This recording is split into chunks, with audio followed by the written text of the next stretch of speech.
राधे राधे मित्रों, आज हम आपके लिए यहाँ पर लेकर आए हैं वैशाख मास महात्म्य के 7वें अध्याय की कथा, जो है वैशाख महात्म्य के प्रसंग में राजा महिरथ की कथा और यम ब्राह्मण संवाद का उपसंहार। तो चलिए शुरू करते हैं। यमराज कहते हैं, हे ब्राह्मण, पूर्व काल की बात है। महिरथ नाम से एक विख्यात राजा थे। उन्हें अपने पूर्व जन्म के पुण्यों के फलस्वरूप प्रचुर ऐश्वर्य और संपत्ति प्राप्त हुई, परंतु राजा राजलक्ष्मी का सारा भार मंत्री पर रखकर स्वयं विषय भोग में आसक्त हो गए। न तो वे प्रजा की ओर दृष्टि डालते थे और न ही धन की ओर। धर्म और अर्थ का काम भी कभी नहीं देखते थे। उनकी वाणी तथा उनका मन कामिनियों की क्रीड़ा में ही आसक्त रहता था। राजा के पुरोहित का नाम कश्यप था। जब राजा को विषयों में रमते हुए बहुत दिन बीत गए, तब पुरोहित ने मन में विचार किया कि जो गुरु मोहवश राजा को अधर्म से नहीं रोकता, वह भी उसके पाप का भागी होता है। अगर समझाने पर भी राजा अपने पुरोहित के वचनों की अवहेलना करता है, तो पुरोहित निर्दोष हो जाता है। उस दशा में राजा ही सारे दोषों का भागी होता है। ये सोचकर उन्होंने राजा से धर्मानुकूल वचन कहा। कश्यप बोले, हे राजन, मैं तुम्हारा गुरु हूँ, अतः धर्म और अर्थ से युक्त मेरे वचनों को सुनो। राजा के लिए यही सबसे बड़ा धर्म है कि वह गुरु की आज्ञा में रहे। गुरु की आज्ञा का आंशिक पालन भी राजाओं की आयु, लक्ष्मी तथा सौख्य को बढ़ाने वाला है। तुमने दान के द्वारा कभी ब्राह्मणों को तृप्त नहीं किया, भगवान विष्णु की आराधना नहीं की, कोई व्रत तपस्या तीर्थ भी नहीं किया। हे महाराज, कितनी खेद की बात है कि तुमने काम के अधीन होकर कभी भगवान का नाम स्मरण तक नहीं किया। अबलाओं की संगत में पड़कर विद्वानों की संगत नहीं की। जिसका मन स्त्रियों ने हर लिया, उसे अपनी विद्या, तपस्या, त्याग, नीति तथा विवेकशील चित्त से क्या लाभ हुआ। एकमात्र धर्म ही सबसे महान और श्रेष्ठ है, जो मृत्यु के बाद भी साथ जाता है। शरीर के उपभोग में आने वाली अन्य जितनी वस्तुएं हैं, वे सब यहीं पर नष्ट हो जाती हैं। धर्म की सहायता से ही मनुष्य दुर्गति से पार होता है। हे राजेंद्र, क्या तुम नहीं जानते, मनुष्यों के जीवन का विलास जल की उत्ताल तरंगों के समान चंचल और अनित्य है। जिनके लिए विनय ही पगड़ी और मुकुट है, सत्य और धर्म ही कुंडल तथा त्याग ही कंगन है, उन्हें जड़ आभूषणों की भला क्या आवश्यकता। मनुष्य के निर्जीव शरीर को ढेले और काठ के समान पृथ्वी पर फेंक उसके बंधु बांधव मुंह फेर कर चल देते हैं। केवल धर्म ही उसके पीछे पीछे जाता है। सब कुछ जा रहा है, आयु प्रतिदिन क्षीण हो रही है तथा यह जीवन भी लुप्त होता जा रहा है। ऐसी अवस्था में भी तुम उठकर भागते क्यों नहीं। स्त्री पुत्र आदि कुटुंब, शरीर तथा द्रव्य संग्रह, ये सब पराये हैं, अनित्य हैं, किंतु पुण्य और पाप अपने हैं। जब एक दिन सब कुछ छोड़कर तुम्हें विवशता पूर्वक जाना ही है, तो तुम अनर्थ में फंसकर अपने धर्म का अनुष्ठान क्यों नहीं करते। मरने के बाद उस दुर्गम पथ पर अकेले कैसे जा सकोगे, जहाँ न ठहरने के लिए स्थान है, न खाने योग्य अन्न, न पानी, न राह खर्च और न ही राह बताने वाला कोई गुरु ही है। यहाँ से प्रस्थान करने के बाद तुम्हारे पीछे कुछ भी नहीं जाएगा, केवल पाप और पुण्य ही समय समय तुम्हारे पीछे जाएंगे। अतः अब तुम आलस्य को छोड़कर वेदों तथा स्मृतियों में बताए हुए देश और कुल के अनुरूप हितकारक कर्म का अनुष्ठान करो। धर्म मूलक सदाचार का सेवन करो। अर्थ और काम भी यदि धर्म से रहित हो तो उनका परित्याग कर देना चाहिए। दिन रात इंद्रिय विजय रूपी योग का अनुष्ठान करना चाहिए, क्योंकि जितेंद्रिय राजा ही प्रजा को अपने वश में रख सकता है। लक्ष्मी अत्यंत प्रगल्भ रमणी के कटाक्ष के समान चंचल होती हैं। विनय रूपी गुण धारण करने से वह राजाओं के पास दीर्घ काल तक ठहरती हैं। जो अत्यंत कामी और घमंडी हैं, जिनका सारा कार्य बिना विचारे होता है, उन मूढ़ चेता राजाओं की संपत्ति उनके आयु के साथ ही नष्ट हो जाती है। व्यसन और मृत्यु, इनमें व्यसन को अधिक कष्टकारक बताया गया है। व्यसन में पड़े हुए राजा की अधोगति होती है, और जो व्यसन से दूर रहता है वह स्वर्गलोक में जाता है। व्यसन और दुख विशेषतः काम से ही उत्पन्न होते हैं, अतः काम का परित्याग करो। पापों में फंस जाने पर वैभव एवं भोग स्थिर नहीं रहते, वे शीघ्र ही नष्ट हो जाते हैं। चलते, रुकते, जागते और सोते समय भी जिसका चित्त विचार में संलग्न नहीं रहता, वह जीते जी भी मरे हुए के ही तुल्य है। विद्वान पुरुष विषय चिंतन छोड़कर समता पूर्ण, स्थिर एवं व्यवहारिक युक्ति से परमार्थ का साधन करते हैं। जीव का चित्त बालक की भांति चपल होता है, अतः उससे बल पूर्वक काम लेना चाहिए। राजन, धर्म के तत्वदर्शी वृद्ध पुरुषों की बुद्धि का सहारा ले पराबुद्धि के द्वारा अपने कुपथगामी चित्त को वश में करना चाहिए। लौकिक धर्म, मित्र, भाई, बंधु, हाथ पैरों का चलाना, देशांतर में जाना, शरीर से क्लेश उठना और तीर्थों के लिए यत्न करना आदि कोई भी परम पद की प्राप्ति में सहायक नहीं कर सकते। केवल परमात्मा में मन लगाकर उनका नाम जप करने से ही उस पद की प्राप्ति होती है।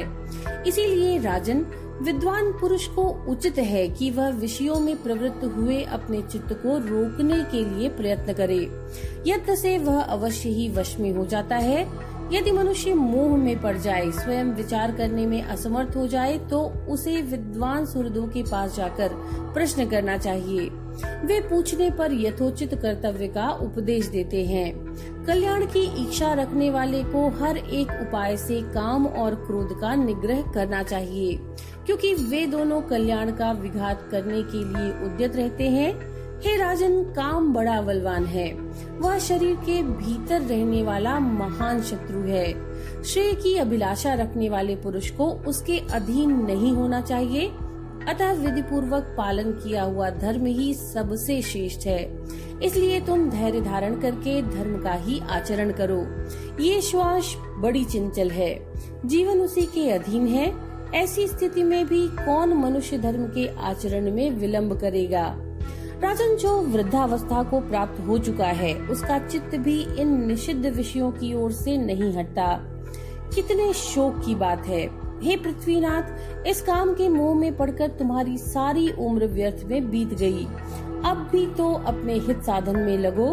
हे राजन, तुम्हारे लिए सर्वोत्तम हित की बात कहता हूँ, क्योंकि मैं तुम्हारा पुरोहित और तुम्हारे भले बुरे कर्मों का भागी हूँ। मुनीश्वरों ने ब्रह्म हत्या, सुरापान, चोरी, गुरुपत्नी गमन आदि महापातक बताए हैं।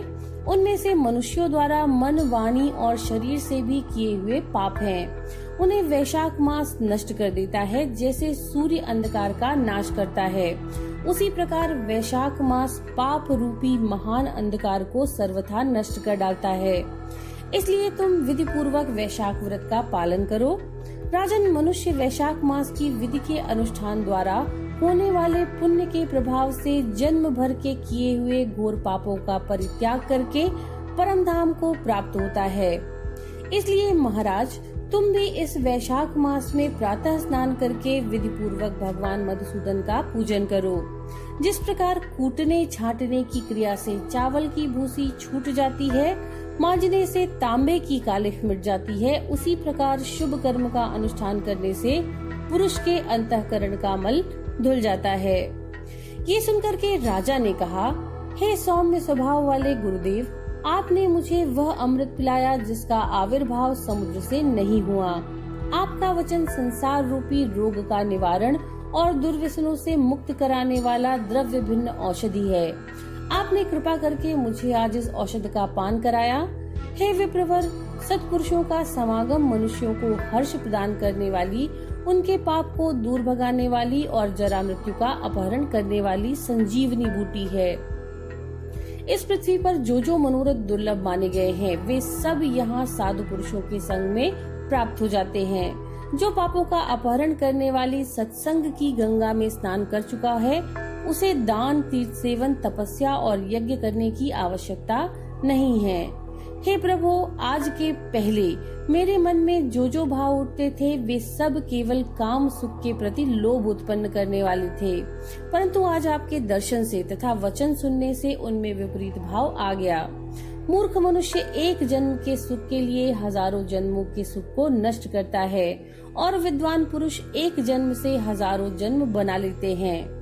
कितने खेद की बात है कि मुझ मूर्ख ने अपने मन को सदा काम जनित रस के आस्वादन सुख में ही फंसाए रखने के कारण कभी कुछ भी आत्म कल्याण के लिए नहीं किया। मेरा मन का कैसा मोह है, जिससे मैंने स्त्रियों के फेर में पड़कर अपने आत्मा को घोर विपत्ति में डाल दिया, जिसका भविष्य अत्यंत दुखमय है और जिसने पार पाना बहुत कठिन है। हे भगवान, आपने स्वतः संतुष्ट होकर अपनी वाणी से आज मुझे मेरी स्थिति का बोध करा दिया। अब उपदेश देकर मेरा उद्धार कीजिए। पूर्व जन्म में मैंने कोई पुण्य किया था जिससे आपने मुझे बोध कराया है। विशेषतः आपके चरणों की धूलि से आज मैं पवित्र हो गया। वक्ताओं में श्रेष्ठ, अब आप मुझे वैशाख मास की विधि बताइए। कश्यप जी बोले, हे राजन, बुद्धिमान पुरुष को चाहिए कि वह बिना पूछे अथवा अन्याय पूर्वक पूछने पर किसी को उपदेश ना दे। लोक में जानते हुए भी जड़वत अनजान की भांति आचरण करे, परंतु विद्वानों, शिष्यों, पुत्रों तथा श्रद्धालु पुरुषों को उनके हित की बात कृपा पूर्वक बिना पूछे भी बतानी चाहिए। राजन, इस समय तुम्हारा मन धर्म में स्थित हुआ है, अतः तुम्हें वैशाख स्नान के उत्तम व्रत का पालन कराऊंगा। तदनंतर पुरोहित कश्यप ने राजा महीरथ से वैशाख मास में स्नान, दान और पूजन कराया। शास्त्र में वैशाख स्नान के जैसी विधि उन्होंने देखी थी, उसका पूरा पालन कराया। राजा महीरथ ने भी गुरु की प्रेरणा से उस समय विधि पूर्वक सब नियमों का पालन किया और माधव मास का जो विधान उन्होंने बताया वह सब आदर पूर्वक सुना। उन नृपश्रेष्ठ ने प्रातःकाल स्नान करके भक्ति भाव के साथ पाद्य और अर्घ्य आदि देकर श्रीहरि का पूजन किया तथा नैवेद्य भोग लगाया। यमराज कहते हैं, हे ब्राह्मण, तत्पश्चात राजा के ऊपर काल की दृष्टि पड़ी। अधिक मात्रा में रति का सेवन करने से उन्हें क्षय का रोग हो गया था, जिससे उनका शरीर अत्यंत दुर्बल हो गया। अंततो गुत्वा उनकी मृत्यु हो गई और उस समय मेरे तथा भगवान विष्णु के दूत भी उन्हें लेने पहुँचे। विष्णु दूतों ने, ये राजा धर्मात्मा है, यो कहकर मेरे सेवकों को डांटा और स्वयं राजा को विमान पर बिठाकर बैकुंठ लोक को ले गए। वैशाख मास में प्रातःकाल स्नान करने से राजा का पातक नष्ट हो चुका था।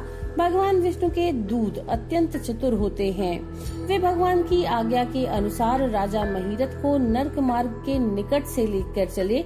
जाते जाते राजा ने नरक में पकाए जाने के कारण घोर चित्कार करने वाले नारकीय जीवों का अंतर्नाद सुना। कड़ाह में डालकर औटाए जाने वाले पापियों का क्रंदन बड़ा भयंकर था। सुनकर राजा को बड़ा विस्मय हुआ। वे अत्यंत दुखी होकर दूतों से बोले, जीवों के कराहने की यह भयंकर आवाज क्यों सुनाई दे रही है? इसमें क्या कारण है? आप लोग सब बातें बताने की कृपा करें। विष्णुदूत बोले, जिन प्राणियों ने धर्म की मर्यादा का परित्याग किया, जो पापाचारी एवं पुण्यहीन हैं, वे तामिस्त्र आदि भयंकर नरकों में डाले गए हैं। पापी मनुष्य प्राण त्याग के पश्चात यमलोक के मार्ग में आकर भयानक दुख भोगते हैं। यमराज के भयंकर दूत उन्हें इधर उधर घसीटते हैं और वे अंधकार में गिर पड़ते हैं। उन्हें आग में जलाया जाता है, उनके शरीर में कांटे चुभाए जाते हैं, उनको आरी से चीरा जाता है तथा वे भूख प्यास से पीड़ित रहते हैं। पीप और रक्त की दुर्गंध के कारण उन्हें बार बार मूर्छा आ जाती है। कहीं वे खौलते हुए तेल में औटाए जाते हैं, कहीं उन पर मूसलों की मार पड़ती है और कहीं तपाए हुए लोहे की शिलाओं पर डालकर उन्हें पकाया जाता है। कहीं वमन, कहीं पीप और कहीं रक्त उन्हें खाने को मिलता है। मुर्दों की दुर्गंध से भरे हुए करोड़ों नरक हैं, जहाँ शरपत्र वन है, शिलापात के स्थान है और वहाँ की समतल भूमि भी आग से तपी हुई है। इसके सिवा गर्म लोहे के, खौलते हुए तेल के, मेदा के, तपे हुए स्तंभ के तथा कूट शालमली नाम के भी नरक हैं। छुरे, कांटे, कील और उग्र ज्वाला के कारण शोभ एवं भय उत्पन्न करने वाले बहुत से नरक हैं। कहीं तपी हुई वैतरणी नदी है, कहीं पीप से भरे हुए अनेकों कुंड हैं। इन सब में पृथक पृथक पापियों को डाला जाता है। कुछ नरक ऐसे हैं जो जंगल के रूप में हैं। वहाँ के पत्ते तलवार के धार के समान तीखे हैं, इसी से उन्हें असिपत्र वन कहते हैं। वहाँ प्रवेश करते ही नर नारियों के शरीर कटने और छिलने लगते हैं। कितने ही नरक घोर अंधकार तथा आग की लपटों के कारण अत्यंत दारुण प्रतीत होते हैं। इनमें बार बार यातना भोगने के कारण पापी जीव नाना प्रकार के स्वरों में रोते और विलाप करते हैं। हे राजन, इस प्रकार शास्त्र विरुद्ध कर्म करने वाले पापी जीव कराहते हुए नरक यातना का कष्ट भोग रहे हैं। उन्हीं का ये क्रंदन हो रहा है। सभी प्राणियों को अपने पूर्वकृत कर्मों का भोग भोगना पड़ता है। पराई स्त्रियों का संग प्रसन्नता के लिए किया जाता है, किंतु वास्तव में वह दुख देने वाला ही होता है। 2 घड़ी तक किया हुआ विषय सुख का आस्वादन अनेक कल्पों तक दुख देने वाला होता है। हे राजेंद्र, तुमने वैशाख मास में प्रातः स्नान किया। उसकी विधि का पालन करने से तुम्हारा शरीर पावन बन गया। उससे छूकर बहने वाली वायु का स्पर्श पाकर ये क्षण भर के लिए सुखी हो गया। तुम्हारे तेज से इन्हें बड़ी तृप्ति मिल रही है। इसी से अब ये नरकवर्ती जीव कराहना छोड़कर चुप हो गए। पुण्यवानों का नाम भी यदि सुना या उच्चारण किया जाए तो वह सुख का साधक होता है, तथा उसे छूकर चलने वाली वायु भी शरीर में लगने पर बड़ा सुख देती है। यमराज कहते हैं, करुणा के सागर राजा महिरथ अद्भुत कर्म करने वाले भगवान श्री विष्णु के दूतों की उपयुक्त बात सुनकर के द्रवित हो उठे। निश्चय ही साधु पुरुषों का हृदय मक्खन के समान होता है। जैसे नवनीत आग की आंच पाकर पिघल जाता है, उसी प्रकार साधु पुरुषों का हृदय भी दूसरों के संताप से संतप्त होकर द्रवित हो उठता है। उस समय राजा ने दूतों से कहा, राजा बोले, इन्हें देखकर मुझे बड़ी व्यथा हो रही है। मैं इन व्यथित प्राणियों को छोड़कर जाना नहीं चाहता। मेरी समझ में सबसे बड़ा पापी वही है जो समर्थ होते हुए भी वेदनाग्रस्त जीवों का शोक दूर न कर सके। यदि मेरे शरीर को छूकर बहने वाली वायु के स्पर्श से ये जीव सुखी हुए हैं, तो आप लोग मुझे उसी स्थान पर ले चलिए, क्योंकि चंदन वन की भांति दूसरों के ताप को दूर करके उन्हें आह्लादित करते हैं, तथा जो परोपकार के लिए स्वयं कष्ट उठाते हैं वे ही पुण्यात्मा हैं। संसार में वे ही संत हैं जो दूसरों के दुखों का नाश करते हैं और पीड़ित जीवों की पीड़ा दूर करने के लिए जिन्होंने अपने प्राणों को तिनके के समान निछावर कर दिया है। जो मनुष्य सदा दूसरे की भलाई के लिए उद्यत रहते हैं, उन्हें ही इस पृथ्वी पर धारण कर रखा है। जहाँ सदा अपने मन को सुख मिलता है, वह स्वर्ग भी नरक के समान है। अतः साधु पुरुष सदा दूसरों के सुख से ही सुखी होते हैं। यहाँ नरक में गिरना अच्छा है, प्राणों से वियोग हो जाना भी अच्छा है, किंतु पीड़ित जीवों की पीड़ा दूर किए बिना एक क्षण भी सुख भोगना अच्छा नहीं है। दूत बोले, राजन, पापी पुरुष अपने कर्मों का ही फल भोगते हुए भयंकर नरक में पकाए जाते हैं। जिन्होंने दान, होम अथवा पुण्य तीर्थ में स्नान नहीं किया, मनुष्यों का उपकार तथा कोई उत्तम पुण्य नहीं किया, यज्ञ, तपस्या और प्रसन्नता पूर्वक भगवान नामों का जप नहीं किया, वे ही परलोक में आने पर घोर नरकों में पकाए जाते हैं। जिनका शील स्वभाव दूषित है, जो दुराचारी, व्यवहार में निंदित, दूसरों की बुराई करने वाले और पापी हैं, वे ही नरकों में पड़ते हैं। जो पापी अपने मर्म भेदी वचनों से दूसरों का हृदय विदीर्ण कर डालते हैं तथा जो पराई स्त्रियों के साथ विहार करते हैं, वे नरकों में पकाए जाते हैं। महाभाग भूपाल, आओ अब भगवान के धाम को चले। तुम पुण्यवान हो, अतः अब तुम्हारा यहाँ ठहरना उचित नहीं है। राजा ने कहा, हे विष्णु दूतगण, यदि मैं पुण्यात्मा हूँ तो इस महाभयंकर यातना मार्ग में कैसे लाया गया? मैंने कौन सा पाप किया तथा किस पुण्य के प्रभाव से मैं विष्णु धाम को जाऊंगा? आप लोग मेरे इस संशय का निवारण करें। दूत बोले, हे राजन, तुम्हारा मन काम के अधीन हो रहा था, इसलिए तुमने कोई पुण्य यज्ञानुष्ठान या यज्ञ वशिष्ठ अन्न का भोजन नहीं किया, इसलिए तुम्हें इस मार्ग से लाया गया है। किंतु लगातार 3 वर्षों तक तुमने अपने गुरु की प्रेरणा से वैशाख मास में विधि पूर्वक प्रातः स्नान किया तथा महापापों और अतिपापों के राशि का विनाश करने वाले भक्त वत्सल विश्वेश्वर भगवान मधुसूदन की भक्ति पूर्वक पूजा की है। ये सब पुण्यों का सार है। केवल इस एक ही पुण्य से तुम देवताओं के द्वारा पूजित होकर श्री विष्णु धाम को ले जाए जा रहे हो। हे नरेश्वर, जैसे एक ही चिंगारी पड़ जाने से तिनकों की राशि भस्म हो जाती है, वैसे ही वैशाख में प्रातः स्नान करने से पाप राशि का विनाश हो जाता है। जो वैशाख में शास्त्रोक्त नियमों से युक्त होकर स्नान करता है, वह हरिभक्त पुरुष अति पापों के समूह से छुटकारा पाकर विष्णु पद को प्राप्त होता है।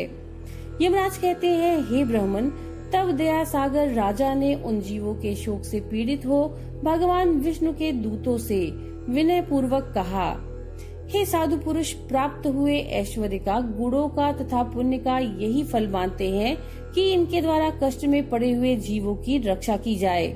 यदि मेरा कुछ पुण्य है तो उसी के प्रभाव से ये नरक में पड़े हुए जीव निष्पाप होकर स्वर्ग चले जाएं और मैं इनकी जगह नरक में निवास करूं। राजा के ऐसे वचन सुनकर श्री विष्णु के मनोहर दूत उनके सत्य और उदारता पर विचार करते हुए इस प्रकार बोले, हे राजन, इस दया रूप धर्म के अनुष्ठान से तुम्हारे संचित धर्म में विशेष वृद्धि हुई है। तुमने वैशाख मास में जो स्नान, दान, जप, होम तथा देव पूजन आदि कर्म किए हैं वे अक्षय फल देने वाले हो गए हैं। जो वैशाख मास में स्नान दान करके भगवान का पूजन करता है और सब कामनाओं को प्राप्त होकर विष्णु धाम को जाता है, एक और तप, दान और यज्ञ आदि की शुभ क्रियाएं और एक और विधि पूर्वक आचरण में लाया हुआ वैशाख मास का व्रत हो तो यह वैशाख मास ही महान है। हे राजन, वैशाख मास के एक दिन का भी जो पुण्य है वह तुम्हारे लिए सब दानों से बढ़कर है। दया के समान धर्म, दया के समान तप, दया के समान दान और दया के समान कोई मित्र नहीं है। पुण्य का दान करने वाला मनुष्य सदा लाख गुना पुण्य प्राप्त करता है। विशेषतः तुम्हारी दया के कारण धर्म की अधिक वृद्धि हुई। जो मनुष्य दुखित प्राणियों के दुखों से उद्धार करता है वही संसार में पुण्यात्मा है। उसे भगवान नारायण के अंश से उत्पन्न समझना चाहिए। हे वीर, वैशाख मास की पूर्णिमा को तीर्थ में जाकर जो तुमने सब पापों का नाश करने वाला स्नान, दान आदि पुण्य किए हैं उसे विधिवत भगवान श्री हरि को साक्षी बनाकर 3 बार प्रतिज्ञा करके इन पापियों के लिए दान कर दो, जिससे ये नरक से निकलकर स्वर्ग को चले जाएं। हमारा तो ऐसा विश्वास है कि पीड़ित जंतुओं को शांति प्रदान करने से जो आनंद मिलता है उसे मनुष्य स्वर्ग और मोक्ष में भी नहीं पा सकता। तुम्हारी बुद्धि दया एवं दान में दृढ़ है, इसे देखकर हम लोगों को भी उत्साह होता है। हे राजन, यदि तुम्हें अच्छा जान पड़े तो अब बिना विलंब किए इन्हें वह पुण्य प्रदान करो जो नरक यातना के दुख को दग्ध करने वाला है। विष्णु दूतों के यो कहने पर दयालु राजा महिरथ ने भगवान गदाधर को साक्षी बनाकर 3 बार प्रतिज्ञा पूर्वक संकल्प करके उन पापियों के लिए अपना पुण्य अर्पण कर दिया। वैशाख मास के एक दिन के ही पुण्य का दान करने पर वे सभी जीव यम यातना के दुख से मुक्त हो गए। फिर अत्यंत हर्ष में भरकर वे श्रेष्ठ विमान पर आरूढ़ हुए और राजा की प्रशंसा करते हुए उन्हें प्रणाम करके स्वर्गलोक को चले गए। इस दान से राजा को विशेष पुण्य की प्राप्ति हुई। मुनियों और देवताओं का समुदाय उनकी स्तुति करने लगा तथा वे जगदीश्वर श्री विष्णु के पार्षदों द्वारा अभिवंदित होकर उस परम पद को प्राप्त हुए जो बड़े बड़े योगियों के लिए भी दुर्लभ है। हे द्विजश्रेष्ठ, ये वैशाख मास और पूर्णिमा का कुछ महात्म्य यहाँ थोड़े में बतलाया गया है। ये धन, यश, आयु तथा परम कल्याण प्रदान करने वाला है। इतना ही नहीं, इससे स्वर्ग और लक्ष्मी जी की भी प्राप्ति होती है। ये प्रशंसनीय महात्म्य अंतःकरण को शुद्ध करने वाला और पापों को धो डालने वाला है। माधव मास का ये महात्म्य भगवान माधव को अत्यंत प्रिय है। राजा महिरथ का चरित्र और हम दोनों का मनोरम संवाद सुनने, पढ़ने तथा विधि पूर्वक अनुमोदन करने से मनुष्य को भगवान की भक्ति प्राप्त होती है, जिससे समस्त क्लेशों का नाश हो जाता है। सूत जी कहते हैं, धर्मराज की ये बातें सुनकर वह ब्राह्मण उन्हें प्रणाम करके चला गया। उसने भूतल पर प्रतिवर्ष स्वयं तो वैशाख स्नान की विधि का पालन किया और दूसरों से भी करवाया। ये ब्राह्मण और यम का संवाद मैंने आप लोगों से वैशाख मास के पुण्य में स्नान के प्रसंग में सुनाया हूँ। जो एक चित्त होकर के वैशाख मास की महात्म्य का श्रवण करता है वह सभी पापों से मुक्त होकर के भगवान विष्णु के परम धाम को प्राप्त होता है। तो ये थी वैशाख मास महात्म्य के 7वें अध्याय की कथा और इसके साथ ही पद्म पुराण के अंतर्गत वैशाख मास महात्म्य संपूर्ण होता है। नमो नारायण।